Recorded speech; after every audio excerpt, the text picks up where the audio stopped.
Steve Joseph Voguet, bonsoir. Bonsoir Guy, bonsoir les auditeurs, bonsoir tout le monde. Alors, premièrement, j'ai dit que tu es jeune. Quand je lis tout ce que tu m'as envoyé, je vois que tu as fait beaucoup de choses. Est-ce que rapidement tu pourrais nous balayer ton parcours? Alors oui, donc j'ai commencé à travailler à l'âge de 17 ans, donc bientôt 20 ans. Je, je vais sonner à la retraite. Ouh là. Donc j'ai commencé à travailler à l'âge de 17 ans et presque par un pur hasard, si on peut dire, ma mère partait en vacances. Je lui ai demandé de l'argent de poche.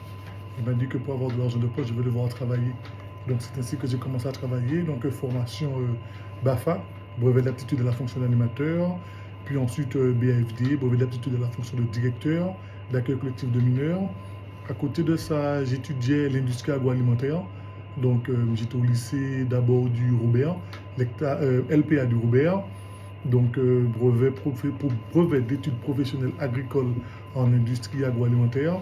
Ensuite, la poursuite se faisait au lycée du Lorrain, donc Joseph Piernock. Donc, Et lycée de Martinique. il paraît. Donc, on montait au lycée du Lorrain pour un bac pro, bio-industrie de transformation. Et au moment de poursuivre sur le BTS CABI, donc qualité dans les industries agroalimentaires et bio-industrie, la formation telle qu'elle est pensée en Martinique ne me convient pas. Donc, j'échange avec le chef d'établissement qui à l'époque me permet de rester jusqu'à la fin de l'année scolaire. Je dis par contre je ne reste pas. Donc je n'ai pas en devoir le samedi parce que je n'ai pas prouvé de rester. Et cette année-là, je me réoriente vers le secteur de l'éducation spécialisée. Donc j'avais toujours dans le cœur l'éducation populaire, donc les accueils collectifs de mineurs, mais le proviseur adjoint m'a dit va plutôt vers spécialisé. Donc je vais dans l'éducation spécialisée et je rencontre des personnes extraordinaires. Monsieur Montluc Alix-Pierre, qui à l'époque était directeur de l'IFMES, et pas mal de professionnels de l'éducation spécialisée. Donc je fais ma formation qui se déroule en dents de scie, mais que je termine quand même, diplômé, donc diplôme d'état d'éducateur spécialisé. Et puis je veux retourner aux premiers amours, l'éducation populaire.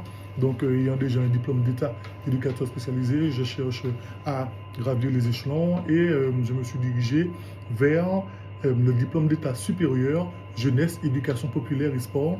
Donc c'est le plus haut niveau de qualification dans le domaine de l'éducation populaire. Et à côté de ça, il me paraissait important de m'engager dans des structures comme l'Assise, par exemple, ou encore le département France Éducation de la ville de Fort-de-France. Quand je regarde ton parcours, je vois que tu fais beaucoup de volontariat. C'est ça, oui. Donner de son temps. Alors, volontariat, comme tu l'as dit, à la ville de Fort-de-France, au département France Éducation, à l'Assise. Oui. On rappelle l'Assise, c'est... L'Assise, Association citoyenne pour l'insertion solidaire et économique. Donc c'est la structure qui porte le SAMU social de Martinique et voilà, qui accompagne les personnes en situation d'errance et les personnes voilà, qui ont des accidents de la vie.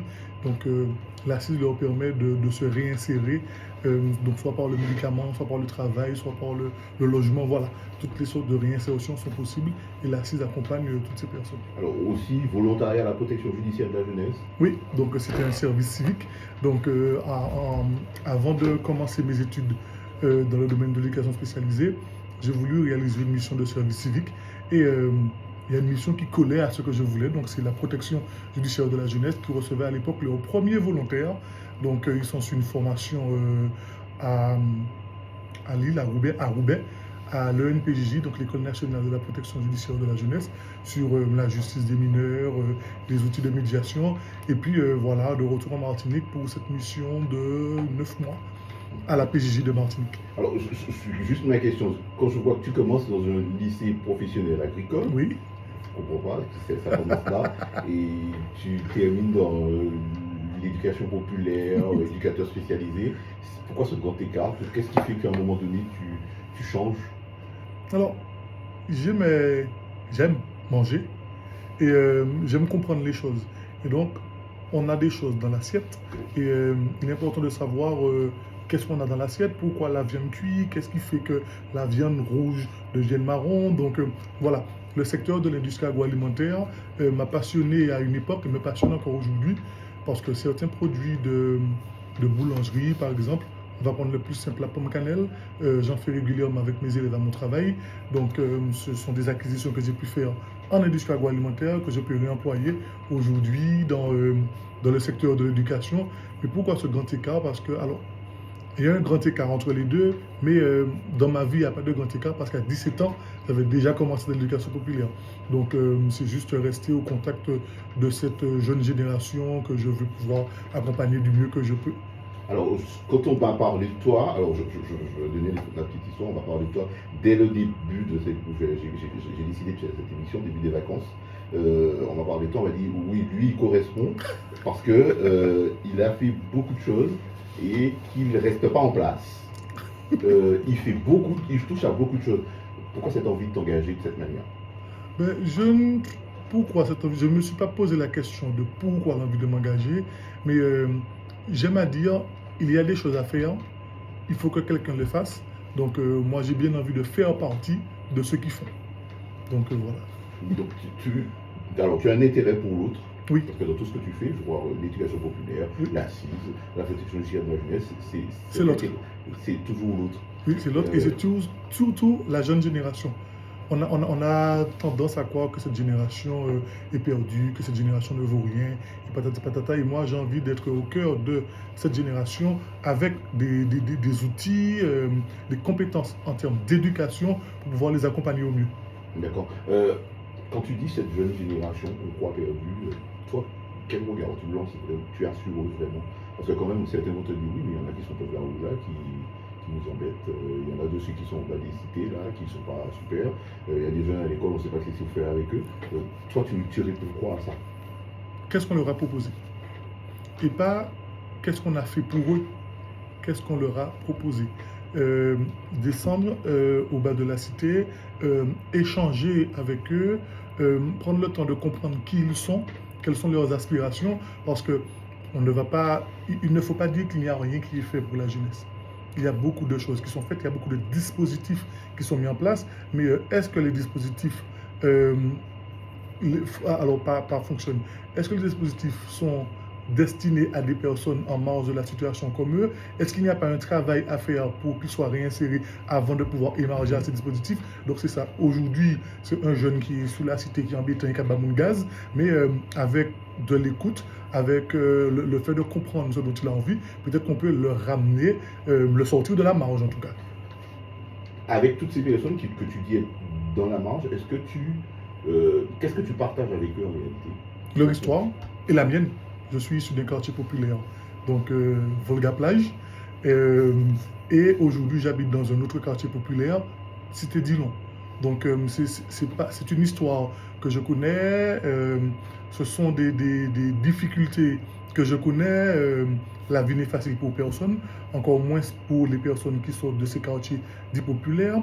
Le regard posé par la société est très méprisant, accusateur sur ces personnes issues des quartiers populaires. Donc, moi qui ai réussi à entrer dans cette voie professionnelle de l'éducation, j'ai envie de redonner à ces jeunes de quartier, de mon entourage, de mettre à leur service en tout cas les compétences que j'ai pu acquérir. Alors, tu as parlé de l'éducation populaire. Je pense que certains se posent des questions. C'est quoi l'éducation populaire? Alors, l'éducation populaire, c'est le peuple. Et donc, tout ce qui concerne les associations de quartier, les maisons des jeunes de la culture, proposer à ces gens-là, proposer aux gens des quartiers, en tout cas, des activités, comment on appelle ça, d'apprentissage, mais pas comme celles qui sont proposées à l'école. Voilà, ça c'est l'éducation populaire. Donc c'est leur apprendre d'une autre manière. C'est ça. Par l'expérience de la vie, par leur expérience personnelle. Exactement. Ce qu'ils peuvent faire. Alors, mon autre question aussi, quand tu parles d'éducation populaire, tu t'es engagé aussi dans les accueils de loisirs. Pour beaucoup aujourd'hui, les accueils de loisirs ne sont pas si importants que ça, parce qu'on se rend compte que le nombre d'enfants qu'on y inscrit souvent diminue beaucoup par rapport à ce qu'on avait il y a quelques années. Quel regard tu as sur ça aujourd'hui? Alors, c'est une réalité qui est très triste. Et quand j'échange avec mes collègues, je leur dis, mais nous-mêmes, nous ne prenons pas en considération l'importance de ce métier-là, de l'apport de ce qu'on peut apporter aux enfants que nous accueillons. Nous-mêmes, à l'intérieur, on n'en est pas conscient. Donc forcément, les personnes qui doivent inclure leurs enfants, les personnes qui ne connaissent rien du tout, auront forcément du mépris et du non-respect envers notre métier d'animateur, de directeur d'accueil de loisirs. Mais je crois que j'ai passé mes meilleures vacances en accueil collectif de mineurs. Là encore, avec des animateurs hyper compétents, hyper qualifiés, hyper dévoués. Et ce que je recherche dans les animateurs que je recrute sur mes accueils de loisirs, c'est ça. Le fait de pouvoir créer un nouvel imaginaire. L'enfant a sa réalité qu'il vit à la maison. Mais de 6h30 à 18h, ben, nous allons créer un imaginaire différent, faisons des propositions différentes. Alors, autre chose, l'animateur aujourd'hui, on a toujours l'impression que c'est un métier qu'on n'arrive pas à cerner d'ailleurs. On dit tout le monde est animateur aujourd'hui. Tu en parles comme d'un métier. Ça veut dire que c'est une compétence. Mais bien sûr, c'est un métier et j'encourage tous mes plus jeunes collègues qui ont envie de rester animateurs, de passer par le diplôme professionnel de l'animation. C'est un secteur qui a été professionnalisé, donc ça commence par le BAFA pour l'accueil collectif de mineurs, mais après il y a les CPGEPS, donc certificat professionnel de jeunesse éducation populaire, on a les BPGEPS et après on a les DEGEPS, donc BP brevet professionnel, diplôme d'État et DES diplôme d'État supérieur. Donc, et ça permet à des personnes donc, de commencer sous des métiers d'animation, puis de coordination et ensuite de diriger des structures de l'éducation populaire. Donc on voit bien que finalement c'est un métier qu'aujourd'hui, alors je t'amène sur un sujet qui je pense que tu vois à peu près, aujourd'hui dans nos collectivités, on embauche n'importe qui est commun en face des enfants et qui souvent n'ont pas les compétences et qui souvent se retrouvent eux-mêmes en difficulté parce qu'on ne leur a pas donné les compétences, parce qu'on croit toujours qu'être animateur c'est donner un jeu aux enfants et puis ou les mettre assis là, les regarder et puis ou leur donner un ballon et c'est facile. C'est ça, oui. On a beaucoup de difficultés et quand certaines collectivités, alors je parle de ce que je connais, quand certaines collectivités arrivent à mettre devant des enfants des personnes qui n'ont rien à voir avec le métier, c'est que la denrée est déjà tellement rare parce que plus personne ne croit au métier d'animateur, personne n'a envie de l'être, le métier n'est pas reconnu, donc il n'est pas payé convenablement. Les parents qui, alors maintenant, on peut mettre ça entre parenthèses, les parents qui respectent ou qui respectaient les enseignants ne respectent pas les animateurs, donc personne n'a envie. Et donc, ça devient une activité alimentaire. Les gens viennent, ils se mettent là, simplement pour, à la fin du mois, avoir un salaire presque de misère, sans prendre en considération le métier, les objectifs à mettre en œuvre. Quand on vient devant un groupe d'enfants, on a pensé à des activités, on sait qu'on a un groupe d'enfants, on a un groupe de temps d'enfants, qu'on veut les sortir d'un point A, les emmener à un point B, donc on a un projet, on a des objectifs, et pour atteindre les objectifs, on met en place des activités, voilà, c'est tout ça. Et ça s'apprend. Et ça s'apprend, oui. Et c'est pas inné chez nous non plus. Exactement. On doit véritablement apprendre. 3 valeurs que tu as voulu partager avec nous. Le premier, c'est l'équité. Oui. Pour toi, c'est quoi l'équité? Alors, l'équité, c'est le nom équitable.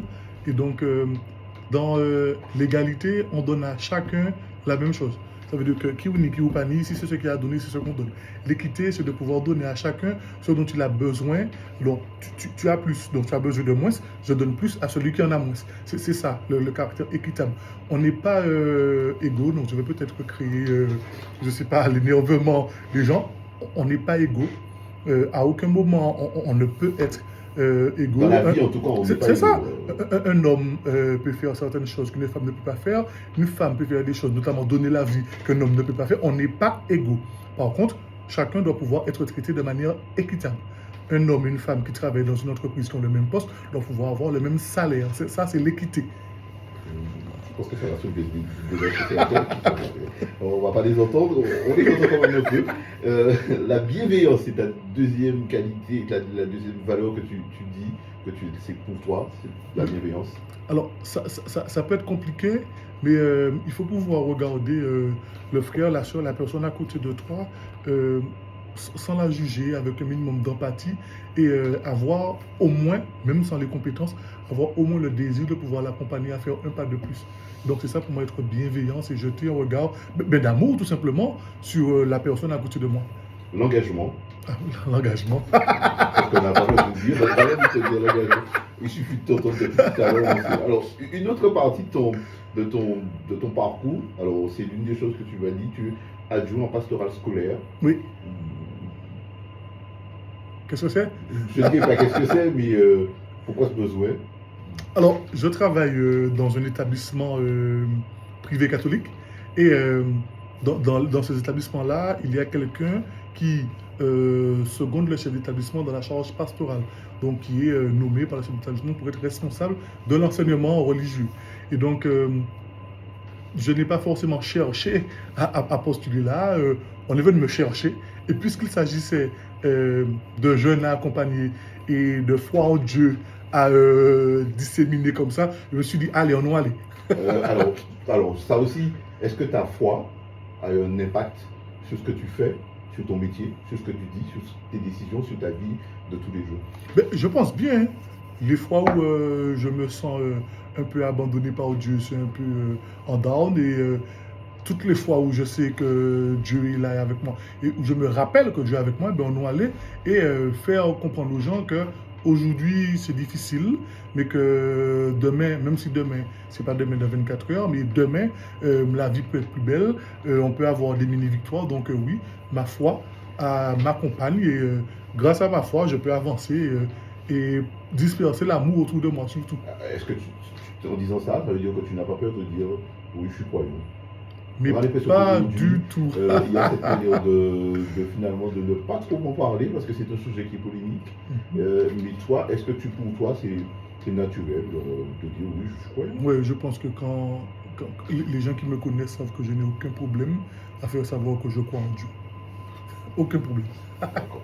Nous allons faire une pause musicale et nous revenons tout de suite après pour continuer cette émission avec notre invité Steve Louis-Joseph Douguet. Nous continuons notre émission Valeurs partagées, donc avec notre invité Steve Louis-Joseph Douguet. Je vous rappelle que si vous voulez nous faire une proposition, si vous avez une suggestion pour cette émission, nous sommes preneurs. 05 96 72 82 51. Et Davis se fera un plaisir donc de noter ce que vous avez à nous dire cet après-midi. Nous continuons avec Steve, et Steve nous a déjà beaucoup parlé. On avait dit qu'il parlait beaucoup aussi. C'est vrai. Je crois que tous les invités que j'ai choisis me disent au départ qu'ils ne parlent pas beaucoup et puis après ils parlent beaucoup. Ça prouve que c'est bien. Ils arrivent à. Le micro, ils apprécient beaucoup. Les citations préférées de Steve, je crois qu'il n'y a pas une émission où on n'a pas parlé de ce monsieur, il est Césaire. On est bien des Martiniquais et je pense qu'on a finalement compris son message, puisque quasiment tous nos invités nous ont sorti une phrase d'Aimé Césaire. Alors, la phrase d'Aimé Césaire que toi tu as retenue, gardez-vous de croiser les bras en l'attitude stérile du spectateur, car une mer de douleur, 3 points de suspension, j'oublie la suite, littéraire là-dessus. Gardez-vous de croiser les bras en l'attitude stérile du spectateur, car une mer de douleur n'est pas un procénium, car la vie n'est pas un spectacle, car un homme qui crie n'est pas un ours qui danse. Pourquoi cette citation? Ben, déjà le début. Gardez-vous de croiser les bras en l'attitude stérile du spectateur. Il y a toujours pas mal de choses à faire. On ne peut pas rester là et se dire qu'il n'y a rien à faire. On est dans une société qui évolue, qui est en mouvement. Donc il faut qu'on puisse se mettre en mouvement, s'engager dans cette société. Car la vie n'est pas un spectacle. Effectivement, la vie n'est pas un spectacle. Il y a des hauts, des bas et voilà. Donc il faut, si la vie est un spectacle, il aurait fallu qu'on soit acteur. Tout comme la vie n'est pas un spectacle, donc on ne peut pas rester là à regarder, et il faut qu'on se mette en mouvement pour tout ça. Et la fin, un homme qui crie et pas un ours qui danse, c'est qu'un homme qui crie, c'est un homme qui a souffert. Donc qu'est-ce que je peux faire personnellement pour aider mon frère, ma soeur qui est en train de souffrir? Alors quand tu parles de ça, en tout cas, quand tu parles de on n'est pas un spectacle, on n'est pas des spectateurs, mais il faut avouer que cette société nous invite très souvent à ne pas nous engager, à ne rien faire, et puis à se mettre face à notre place, parce que c'est aussi ça la difficulté. Ceux qui s'engagent aujourd'hui, j'ai envie de dire ça comme ça, prennent des coups, quoi. Donc pourquoi on irait s'engager, nous, là? Est-ce que c'est pas finalement super bien de rester chez soi, assis dans son canapé, puis de regarder? Et puis ça va changer un jour. Ceux qui s'engagent prennent des coups, effectivement, mais c'est parce qu'ils s'engagent qu'ils prennent des coups. Et donc, ils s'engagent, ils peuvent faire des erreurs, prendre des coups. De toute manière, les seules personnes qui ne font pas d'erreur, ce sont ceux qui ne font rien du tout. Donc de toute manière, eh ben, il faut faire. Et tu prends des coups, mais si tu crois en ce en quoi tu t'engages, on nous allait. Alors, est-ce que toi, tu as pris des coups? J'ai pris des coups, ouais, oui. Et, mais j'ai décidé de passer au-dessus de ça. Genre des projets volés, des, Dans le milieu de l'aviation, on connaît. des projets volés ou le fait de... Alors, en sortant de Dillon, en sortant de Volga et de Dillon, donc avec une mère qui m'élève pratiquement seul, le beau-père qui arrive après, on sait ce qu'était Volga plage, les pieds dans la boue, on connaît Dillon, les quartiers qui se développent encore aujourd'hui. Il y a une journaliste qui parle de moi en me traitant de petit bourgeois. Donc voilà, donc sur les ondes, c'est voilà, une journaliste qui s'engage en politique maintenant en plus. On va la laisser tranquille. On va pas savoir. En tout cas, mais quand on te renvoie ça, c'est quoi? Est-ce que ça te freine? Est-ce que ça t'empêche? Est-ce que tu te remets en question et tu te dis, ouais, mais peut-être qu'il faut que je change, peut-être qu'il y a des choses que je dois revoir? Me remettre en question, oui, toujours. Parce que, selon moi, la remise en question n'implique pas le changement. Tu as une pratique, tu la remets en question pour savoir est-ce que tu es dans un bon chemin ou est-ce que tu dois changer des choses. Donc, remise en question, toujours, mais arrêter de m'engager parce qu'il y a des gens au bord de la rue qui n'ont pas compris, non pas du tout. L'objectif, c'est peut-être de faire le batcher, viens, et puis allons faire ensemble. Est-ce que, quand je t'écoute, je vais poser la question, est-ce que tu vas tenter aussi par la politique, en quelque part? Alors, je pense à la politique, mais pas en première ligne. Je n'ai pas envie d'être président de quelque chose, ou peut-être pas maire de quelque chose. Par contre, s'il y a quelqu'un qui veut me proposer d'être directeur ou directeur adjoint d'une caisse des écoles, ou encore élu en charge de l'éducation, de la jeunesse et de la culture, en nous. Donc, toi, tu n'es pas fermé, tu estimes que là où tu peux donner, tu vas donner. Exactement. Ta deuxième citation, je ne veux pas, et c'est de Gandhi, je ne veux pas que ma maison soit entourée de murs et de fenêtres condamnées. Exactement. Je ne veux pas que ma maison soit entourée de murs et de fenêtres condamnées. Je veux que le vent de toutes les cultures y circule librement, mais je me refuse à ce qu'aucune d'entre elles ne me fasse perdre l'équilibre. Voici la phrase entièrement. J'ai envie de te dire de la répéter pour voir si tu peux arriver. Je pense que c'est quelque chose que tu connais très bien. Oui. Alors, pourquoi cette citation? Alors, c'est une phrase que j'ai connue dans un des spectacles de l'AM4, donc Association Mi-Messe Maman Martinique. C'est une association dans laquelle je suis engagé depuis 2005, voilà, donc depuis pas mal d'années. Combien d'associations tu es engagé, entre parenthèses? Combien d'associations je suis engagé? Aujourd'hui, on va dire 3. Donc la M4, l'association Les Petits Chanteurs de Sainte-Thérèse et l'association Agi Jeunesse de Martinique que je dirige. Et puis il y a eu l'association Madine Jeune Ambition. J'ai été également conseiller départemental de jeunesse, donc c'est une instance voilà, qui ressemble un peu à une association. Donc voilà. Alors revenons à cette citation. C'est quoi cette citation de Gandhi? Donc, comme je disais, c'est une citation que j'ai connue lors d'un spectacle. Et en fait, elle est vraie. On est à la Martinique. L'homme paye disait qu'au carrefour de... Comment il disait ça? Alors, je ne me souviens plus, mais au carrefour de toutes les cultures, il y a la Martinique. Donc, de par l'histoire de la Martinique, on est au milieu de tout. De par la position de la Martinique sur le globe, on est au milieu de tout. Mais ce n'est pas parce qu'on est au milieu de tout que tout doit nous perturber. Donc moi, je suis ouvert à tout ce qui se passe, à toutes les cultures de la Caraïbe, du monde. Mais je suis martiniquais. Et nous avons une culture martiniquaise à défendre, à développer et à exporter. Est-ce que tu penses que ce message-là, la jeunesse aujourd'hui l'entend et le comprend? Alors, est-ce qu'elle l'entend? Peut-être pas toujours. Et est-ce qu'elle le comprend? Peut-être pas toujours. Mais il y a quand même des jeunes qui entendent. D'ailleurs, il y a quelques années que ça n'existe plus, mais à l'époque, il y avait une option danse traditionnelle au baccalauréat. Et on avait pas mal de candidats qui s'inscrivaient pour pouvoir avoir des points en plus au baccalauréat grâce à l'épreuve de Belay, quoi. Belay ou Damier. Est-ce que notre culture aujourd'hui, parce que est-ce que tu as l'impression qu'on en est fier finalement? Est-ce qu'on est fier d'être martiniquais, de se dire qu'on est martiniquais? Ou est-ce qu'on se dit, bon, finalement, on reçoit beaucoup de choses et puis on prend on est dans un monde mondialisé, quoi. On est dans un grand village et que finalement, quelle différence il y a entre moi et le petit, je sais pas moi, le petit gars qui habite à New York ou en Chine, où on a finalement les mêmes habits, on regarde les mêmes séries, on a les mêmes réseaux sociaux, on a les mêmes codes finalement en tant que jeune. Mais qu'est-ce qui fait de moi finalement ce Martiniquais? Comment je défends ça? Comment toi tu perçois ça? Je crois qu'il y a un sursaut identitaire. Alors, certaines personnes, on va pas rentrer dans des débats politiques ou idéologiques, certaines personnes utilisent ce sursaut-là pour être exclusivement à la marge, mais partout où on va aujourd'hui, au carnaval, dans les grèves, dans les spectacles, dans les soirées, dans les concerts, il y a ce drapeau rouge, vert, noir qu'on voit un peu partout. Et ce drapeau rouge, vert, noir, il n'est anti-rien du tout, il est surtout pro-martiniquais.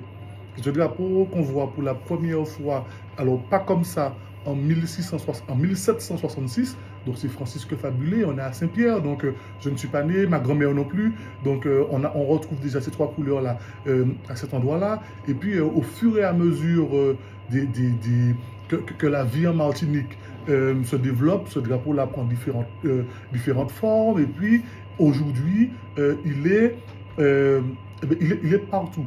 Et la deuxième chose qu'il faut faire maintenant, c'est de s'assurer que tout le monde comprenne tout ce qu'il y a derrière ce drapeau-là. Derrière ce drapeau-là, il y a Bel Air, il y a manger local, il y a Dambier, il y a voilà. Derrière ce drapeau-là, il y a tout ça. Pour toi, c'est quoi un Martiniquais finalement? Pour moi, c'est quoi un Martiniquais? Quelqu'un qui vit en Martinique et qui respecte la culture martiniquaise.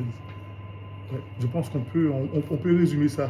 Tu vis chez moi en Martinique, tu comprends les codes, tu les respectes, et tu les fais tiens, tu es martiniquais. Si tu viens là, tu vis là et que tu n'as pas compris que chez moi le coq chante tout le matin et des fois quand il est déréglé, il peut chanter à n'importe quelle heure, ben voilà, ou pardon. Alors, parce que finalement on a l'impression que c'est toi, quand on discute avec les gens, que notre culture, on l'érige comme étant un mur, quoi. Alors que dans ta citation, l'idée c'est qu'il n'y ait ni mur ni fenêtre. Exactement. Ni mur ni fenêtre fermée, non. La Martinique, dans son histoire, a été obligée de rassembler et de composer avec. Quand on regarde tous les peuples qui ont vécu en Martinique, tous les peuples qui sont passés par la Martinique, tous les peuples qui ont traversé la Martinique, et tous les peuples vers lesquels les Martiniquais eux-mêmes sont allés. On peut parler de la Guyane, on peut même parler d'Haïti, je ne suis pas sûr, mais à un moment, Haïti a reçu pas mal de Martiniquais. Il y a Panama aussi avec la construction du canal. Donc voilà, on ne peut qu'être ouvert sur tout ça. Et si on n'a pas compris qu'il faut qu'on soit ouvert, on rate quelque chose. Parce que, dans l'histoire, là encore, les Martiniquais, ils sont ouverts. Quelqu'un passe à n'importe quelle heure, peut trouver à manger chez quelqu'un. Je ne sais pas si ça se fait encore aujourd'hui, mais à l'époque, quelqu'un passait et trouvait à manger chez toi parce que, voilà. Mais ça aussi, ça fait partie de notre culture. Mais est-ce qu'on n'a pas tendance à l'oublier finalement parce qu'on s'enferme? C'est bon, on s'enferme, mais bon, on a peur des voleurs. Donc... peut-être qu'on en dit moins. Alors, on continue sur ce que pour mieux te connaître, une expérience clé. Tu vas parler de la mise en œuvre, alors moi ça me rappelle des choses, la mise en œuvre de la réforme des rythmes scolaires. Alors d'abord, c'était quoi cette histoire de réforme des rythmes scolaires? Parce que je pense qu'aujourd'hui, certains ne s'en souviennent pas, mais c'était quoi cette époque-là? Parce qu'on nous a bassiné avec la réforme des rythmes scolaires. Qui allait changer tout, et qui finalement... Qui devait tout changer. C'est une réforme qui, même si aujourd'hui a disparu, c'est un programme auquel je crois. Il s'agit, c'est quoi? De trouver un équilibre, alors pas forcément un 50-50, hein, mais un équilibre entre les activités d'apprentissage liées à l'éducation nationale et tous les autres apprentissages qui peuvent être faits par le sport, par la culture, par tout ça. C'était ça, la réforme des rythmes scolaires. Tout comme ça fonctionne dans d'autres pays européens, il était question de proposer plusieurs, 2 me semble-t-il, par semaine, après-midi, d'activités hors scolaire, à des jeunes Martiniquais sur le temps scolaire. Donc c'était en France, donc c'était dans toute la France. Et beaucoup trop de personnes n'ont pas compris l'importance de cette réforme-là. Tout le monde n'est pas forcément à l'aise avec la chose scolaire. Mais une activité du temps ce qu'on appelle nouvelle activité périscolaire ou temps d'activité périscolaire. Donc une activité de ce temps-là aurait pu permettre à des jeunes d'exceller dans d'autres domaines que le domaine scolaire. Et trop de personnes n'ont pas compris l'importance de cette Finalement, réforme. le projet, c'était de pouvoir se dire que éducation nationale et éducation populaire, on avait le même public en réalité. Mais C'était oui. les mêmes enfants. C'est Et que- l'éducation. Voilà, et que c'était l'éducation et que tous les deux finalement avaient le même objectif. C'était de faire que ce petit qui est devant nous, il grandisse, qu'il devienne un bon citoyen, qu'il comprenne un certain nombre de choses. Mais on se dit, mais c'est un très bon projet. C'est Ça ça. n'a pas marché. Bon, j'ai Selon pas envie, toi. j'ai pas envie de pointer. Non, l'idée c'est que pourquoi ça, finalement ça n'a pas marché. Mais je pense qu'à un moment, les gens sont dans des habitudes et cette réforme-là venait bousculer les habitudes. L'école, c'était de 8h à 16h30, lundi, mardi, jeudi, vendredi, et c'était comme ça. Les activités, c'était le mercredi et le samedi. Mais proposer temps sur le temps scolaire, donc ça retirait des heures de cours. On a la question du niveau. Alors, premièrement, le niveau général qui baisse d'année en année, mais deuxièmement, le niveau scolaire des jeunes Martiniquais qui n'est pas équivalent à celui des jeunes français, et ça se vérifie, ce n'est pas moi qui le dis, ça se vérifie lorsque les jeunes Martiniquais arrivent en études en France et qu'il y a et qu'on voit vraiment la différence. C'est pour ça qu'en Martinique, on a pas mal de cursus d'excellence qui se développent pour leur permettre de rehausser le niveau. Et ça a choqué de se dire que, bon, ben, déjà, avec le temps, peut-être toutes ces heures de cours-là, on n'arrive pas peut-être à finir le programme, on n'arrive pas à bien le faire comprendre. Et là, on doit retirer des heures de cours pour des activités. Mais retirer des heures de cours pour des activités, c'est permettre à des enfants qui ne pourront pas faire d'acquisition scolaire parce qu'ils n'ont pas envie ou parce qu'ils ne sont pas faits pour ça, parce qu'ils ont d'autres aspirations, mais leur permettre également d'exceller et de trouver une voie. Mais c'était aussi le moyen de voir autrement ce qu'on voyait à l'école. C'est ça. Quand on me parle de la montagne pelée, oui, je ne vois pas, mais si on m'emmène sur le terrain, Exactement, exactement. J'ai une autre manière de voir. C'est aussi cette manière d'apprendre et puis de donner du sens à ce que j'apprends à l'école, parce que finalement, des fois, ce qu'on apprend à l'école, c'est très c'est très scolaire. Oui, c'est très hors sol. On se dit, mais à quoi ça sert? Sinus, cosinus, tangente. D'accord, on ne sait pas à quoi ça sert. Mais de se dire que ça a un sens et que ça peut être important, mais l'idée, c'est qu'on n'a jamais pu. C'est ça, mettre les deux ensemble. Deux grosses institutions, l'éducation nationale, comme on dit, c'est un amour. Oui, c'est ça. Difficile à déplacer. Et que pour que nos enfants apprennent.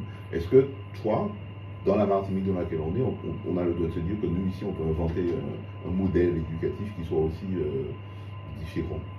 Alors, moi, c'est quelque chose, une chose à laquelle je pense, mais ce sont des choses qui peuvent coûter cher.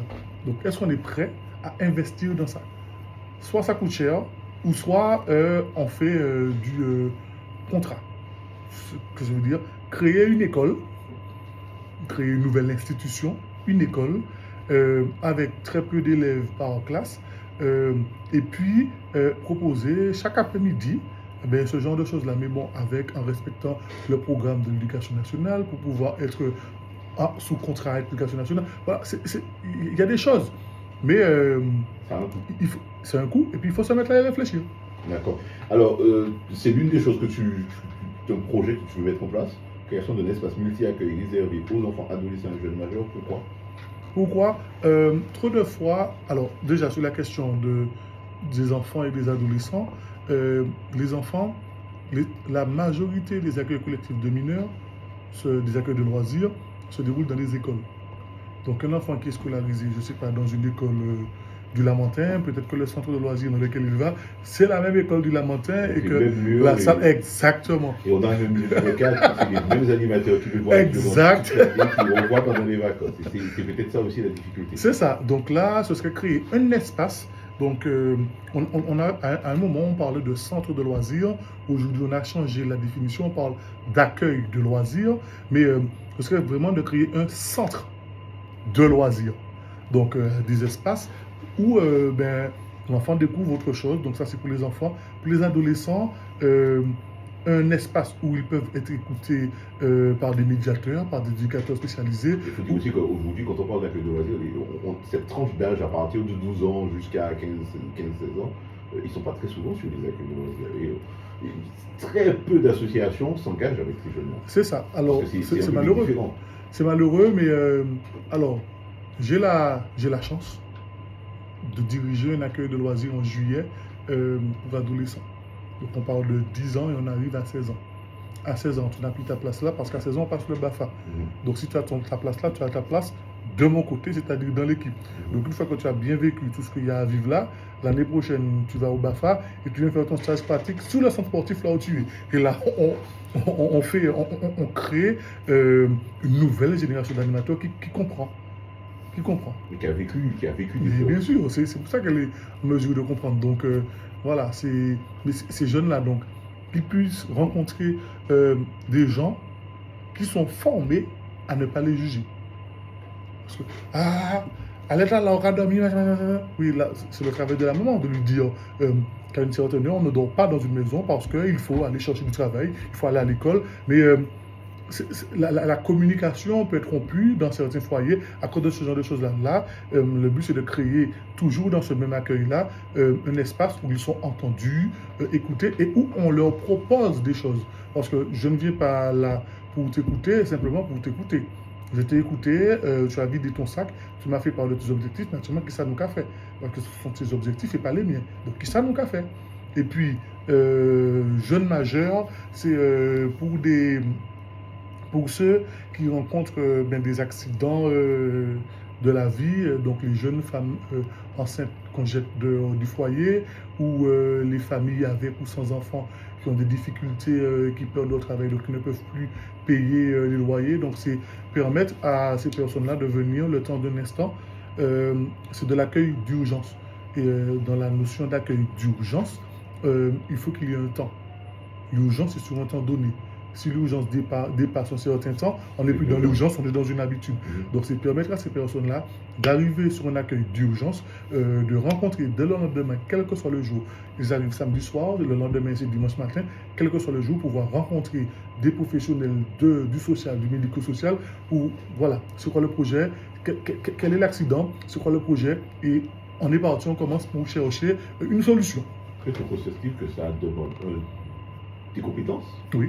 Parce que ce n'est pas des petites compétences, c'est soit des psychologues, c'est des éducateurs spécialisés, c'est des personnes qui ont un certain niveau, qui ont un certain niveau de salaire aussi, qui va avec. Est-ce que tu es conscient que finalement, ça demande beaucoup? Alors, pour rentrer un peu dans le projet, ces personnels-là seraient d'astreinte. Parce qu'il s'agirait de personnes qui sont... c'est ça, l'accueil d'urgence. Je ne voudrais pas non plus qu'on devienne un hôtel social où on a des gens à longueur de journée. Il faut vraiment que ce soit un accueil d'urgence avec des personnes qui arrivent et dont on s'occupe dès le lendemain, un personnel d'astreinte, donc qui est déjà en poste ailleurs, mais qui libère des heures à un certain moment donné pour pouvoir venir donner du temps sur cette structure-là, et voilà. Mais effectivement, ça demande du personnel qualifié, j'en suis convaincu, mais ça demande surtout beaucoup d'argent. Parce que même si j'ai en tête des bâtiments qui pourraient accueillir ce genre de structure multi-accueil, il faudrait premièrement le financer, deuxièmement le réhabiliter et troisièmement surtout l'entretenir. Donc, c'est ça qui compte en réalité. Les personnes, on va parler de la partie des personnes qui pour toi sont importantes. Alors, personne importante pour toi, ta maman, j'ai envie de te dire pourquoi, mais après j'ai envie de dire qui ne dirait pas ça, mais ça peut arriver. Pourquoi toi, ta maman? Ma maman est agent de cantine associée aux écoles. Donc elle travaille dans les écoles. Et quand... C'est pas tombé loin finalement. C'est ça. Et quand je disais qu'elle m'a envoyé travailler pour ne pas me donner d'argent de poche, elle m'a envoyé travailler dans l'animation, donc elle m'a envoyé en formation, donc pour avoir le BAFA et travailler dans l'animation. Et du fait de voir comment elle s'est battue et se bat encore pour accompagner les enfants et même leurs parents, qu'elle reçoit sur son école, à voir un peu plus loin que le bout du nez, ben moi, ça me motive, ça. D'accord. Quelqu'un qui pour toi a une personnalité que tu admires, Dominique Édouard Lagier, qui c'est? Alors, Dominique-Édouard Lagier, c'est le directeur général de l'Assise en Martinique, donc Association citoyenne pour l'insertion solidaire et économique. Et c'est pour moi un grand homme. C'est un éducateur spécialisé déjà. D'accord. Et qui n'hésite pas à donner de son temps, déjà pour le public dont il s'occupe, donc les personnes en situation d'errance, mais également pour les, comment on appelle ça, pour les enfants, les jeunes. En 1999, il a créé avec son épouse, Madame Alberte Lagier, Betty, une chorale sur le territoire de Sainte-Thérèse. Donc Sainte-Thérèse qui est un territoire dit populaire, donc une chorale d'enfants pour animer les messes, animer la vie du quartier. Et puis il a été également à une époque président d'une mutuelle. Donc c'est la mutuelle Espoir de Sainte-Thérèse. Et c'est les petites mutuelles de l'époque, voilà, oui. l'esprit mutualiste, où voilà, les gens se donnent corps et âme. Donc voilà le modèle, l'un des modèles que je suis, puisque plus j'évolue dans la vie, et plus il y a des personnes qui viennent à côté de lui pour me donner un vrai sens à la vie. Donc à côté de ça, il y a ma maman, à côté de lui, il y a son épouse, Madame Alberte Lagier. Je parlais tout à l'heure là du directeur de l'Assise SAMU Social. Il y a une formatrice au CEMEA, Centre d'entraînement aux méthodes d'éducation active, Madame Alexandra Alexia. Il y a des gens autour. Il y a Madame Barbara Bridgier, Madame Estelle Rangon. Il y a des gens qui, autour de ça, viennent m'aider à mieux comprendre la société dans laquelle on vit, la société dans laquelle j'évolue, et qui voilà, me permettent vraiment d'être à l'aise dans le fait de m'engager pour l'autre. Quand tu parles, on se dit que finalement, on se construit aussi par les rencontres que l'on fait Mais dans toute forcément. sa vie. Mais aujourd'hui, on a l'impression que tout le monde se referme, tout le monde s'enferme. On n'a que nos portables d'ailleurs. On est censé rencontrer des gens, mais on ne rencontre pas des gens en réalité. Et finalement, on n'a pas cette expérience qu'on a, cet engagement que toi tu prends parce que tu es au contact des gens. Et pour toi, le contact avec les gens, c'est quand même quelque chose d'important. Oui, oui, totalement. Alors, des fois, j'aime à dire que je n'aime pas les gens parce que c'est quand j'ai besoin de souffler que j'ai. Mais j'aime l'humanité. Le fait de, voilà, l'humain, on est là, on est ensemble, on construit des choses ensemble. Je pense que les choses qui durent le plus longtemps, ce sont les choses qui sont construites ensemble. Ça, voilà, chacun amène sa pierre, chacun amène son expertise, chacun amène son ingénierie, et puis on est là, on fait ensemble. Et il y a un proverbe africain, donc je ne sais pas de quel pays d'Afrique, qui dit qu'il faut de tout un village pour éduquer un enfant. Et donc en Martinique, il faut un certain nombre de personnes pour qu'un enfant puisse s'épanouir et évoluer. Un conseil à la jeunesse, un pas après l'autre, continuez à avancer sans vous relâcher. Exactement. Un pas après l'autre. Il y a une phrase dans la Bible, je pense qu'on peut en parler, la radio s'appelle Espérance FM. Donc, il n'y a pas meilleur endroit pour la vie. Pourquoi vous soucier de demain? Demain se souciera de lui-même. À chaque jour suffit sa peine. Donc, n'allons pas trop vite. N'allons pas trop vite. Prenons la joie d'aujourd'hui, la peine d'aujourd'hui, un pas après l'autre. On fait un pied après l'autre. De toute manière, la meilleure manière de marcher, c'est de mettre un pas après l'autre. Et donc, aujourd'hui, c'est comme ça, mais ça ne veut pas dire que demain, ce sera comme ça. On continue d'avancer. Et puis, de toute manière, les coûts de la vie, c'est très théorique ce que je dis, hein, mais les coûts de la vie, COUPS, ne devraient pas nous freiner. Donc, on continue d'avancer et on ne lâche rien. Et on est dans une société qui va très vite, j'ai envie de te dire. On ne prend pas le temps non plus. On ne prend pas le temps de se parler, on ne prend pas le temps de se regarder, on ne prend pas le temps de vraiment communiquer, quoi. On passe, quoi. Et c'est peut-être ce qui fait que la société est ce qu'elle est aujourd'hui. Parce qu'on a perdu le fait de prendre le temps de parler aux gens. Bonjour, comment vas-tu? Regarder la personne pour lui prendre le temps de lui demander comment elle va. Et puis prendre le temps de la réponse aussi. De toute manière, si elle te dit que ça va, si tu prends le temps de la regarder, que ça ne va pas, tu verras dans ses yeux que ça ne va pas. Donc, si tu as le temps, tu prends le temps, là maintenant, de lui dire, bon ben je vois que ça ne va pas, machin comme ça. Si tu n'as pas le temps, tu lui proposes de venir prendre un café ou aller, ou même une bière à la station. Mais on est là et on prend le temps de se parler parce que je vois que, et du fait d'avoir perdu le fait de prendre le temps de se parler, de parler, on ne se connaît plus, on se méprise, alors que des fois, on a les mêmes aspirations, des fois on a les mêmes projets, des fois on a les mêmes envies, mais On a les mêmes valeurs. des fois on a les mêmes valeurs, c'est ça. Et puis, comme on ne sait pas parler, on ne se connaît pas. Et beaucoup de personnes de ma génération, quand finalement elles sont copains, copines, donc pas forcément copains, ça, ils se disent la phrase, au début, mon pâté, ça ouais, tout. Mais qu'est-ce qui a fait que finalement, on s'arrête moins?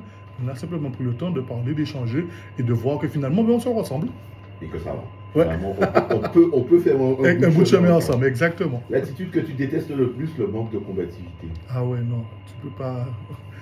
Non, la vie, c'est un combat. Il faut qu'on puisse avancer. On met un pied devant l'autre. Tu ne peux pas avancer tout seul.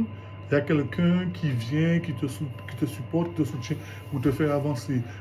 Tu es fatigué, tu prends le temps de t'asseoir sur une pierre au bord du chemin pour qu'on puisse continuer. Mais pas dire mon caractère là. Non, c'est pas dire mon caractère là. Vent qu'elle chaille ou cyclone que vous. Non. Est-ce que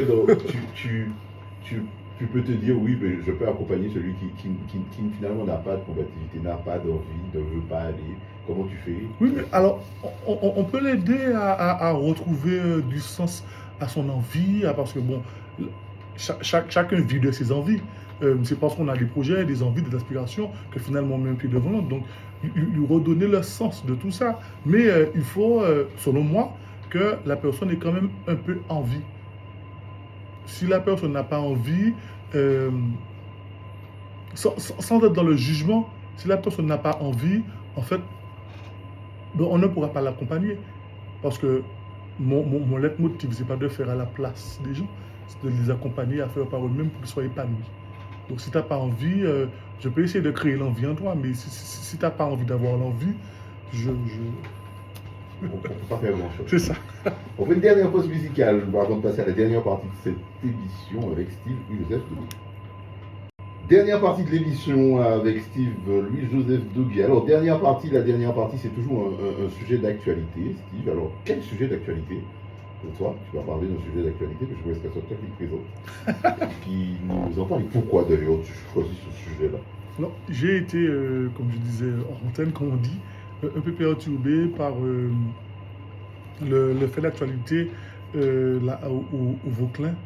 Donc, cet accueil collectif de mineurs qui a défrayé la chronique parce que les conditions d'accueil n'avaient peut-être pas été bien pensées. Donc, ça m'avait perturbé. Et deux sons de cloche, j'étais contre le côté buzz. Parce qu'il y a eu un buzz où voilà, là, ça éclate sur des vidéos. Alors il n'y a pas d'image, mais c'est comme une vidéo où on critique le personnel, voilà, parce que les enfants ils sont réveillés, ils sont dehors. Il y a cette partie-là. Je me dis que si, ça n'engage que moi, si la personne était bienveillante, elle aurait cherché, pardon, à savoir où sont les animateurs des enfants. Et puis, il y a le lieu où ça se situe. En tant que directeur, je n'aurais peut-être pas organisé un séjour de vacances dans ce lieu-là. Il s'agit d'espaces avec des bungalows, donc ce n'est pas... un hôtel, on va le dire. C'est ça. Non mais, il faut se dire aussi que de plus en plus... On peut le faire dans les hôtels. Oui, mais comment? C'est ça. Et puis, quels hôtels on choisit? On a des hôtels avec des bungalows, pour moi ce ne sont pas les plus appropriés. Et puis on a des hôtels où on a des chambres sur des paliers. Ceux-là avec des chambres communicantes, un animateur au bout, un animateur au milieu, un animateur à la fin. Voilà. Il y a des choses qui peuvent être mises en place. Mais plusieurs bungalows, pas forcément les uns à côté des autres, là ça pose un problème de sécurité et d'accueil des enfants. Mais je pense que c'est le choix du lieu qui a mis la structure en difficulté parce que quand on lit la réponse du président, du directeur de l'association, il parle du nombre d'enfants qui étaient accueillis. Il me semble qu'il y en avait 30 ou moins de 30, avec 4 ou 5 adultes. Le taux d'encadrement légal est respecté. Oui. Donc concrètement, une fois que tu déclares un accueil de loisirs à la Drages avec ce taux d'encadrement-là, pour ce nombre d'enfants-là, le taux est respecté. Maintenant,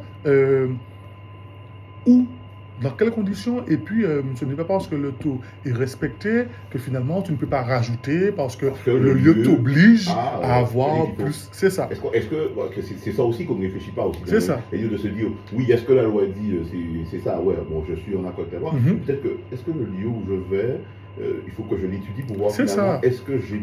Il n'y a pas quelque chose à faire en plus et à voir différemment parce que le lieu ne correspond pas peut-être à une prise en charge des enfants dans toute sécurité. Et puis, il y a également, alors, il y a forcément derrière ça une logique budgétaire. À quel tarif le lieu est proposé, quelles sont les activités qui sont proposées dans le lieu qui sont dans le tarif, à combien on fait le parent payer le séjour de vacances, et est-ce que avec ce tarif-là, je peux embaucher du personnel supplémentaire pour être plus à l'aise dans la gestion de mon groupe. Alors, je ne vais pas m'ériger en donneur de leçons parce que ce n'est pas le style de la maison, mais peut-être que même avec ce taux d'encadrement-là, avoir 2 veilleurs de nuit, ça permettrait de faire en sorte que ces messieurs Rod et ces messieurs ou dames Rod, voilà. Je dis ça comme ça, est-ce qu'on pourrait pas prendre 2 parents qui soient peut-être volontaires? C'est ça, des bénévoles de l'association. Ça ne coûterait pas plus cher, non? Exactement. Si on avait cherché vraiment, voilà. Si on prépare les choses ici. C'est ça, donc chat échaudé, quand l'eau froide, je pense que cette situation va venir titiller la réflexion de tous les organisateurs d'accueil collectif de mineurs en Martinique et qu'ils vont se mettre sans doute à mieux penser l'organisation, l'accueil des enfants sur les accueils de loisirs. Alors, quelle serait ta conclusion ce soir, après cette émission? Qu'est-ce que tu dirais en conclusion? En conclusion, 2 petites choses. Déjà, la violence en Martinique, il faut arrêter avec ça. On peut avoir des désaccords, il faut qu'on échange entre nous, qu'on recommence à se parler. Ça ne nous permettra pas forcément d'être d'accord, mais ça nous permettra de comprendre le point de vue de la personne en face de nous. Et puis la deuxième chose, c'est quelle que soit l'adversité, main dans la main, on continue d'avancer parce que demain sera forcément meilleur qu'aujourd'hui. Merci beaucoup Steve, Louis-Joseph Douguet, c'était Valeurs partagées, Guy Saxemar avec vous.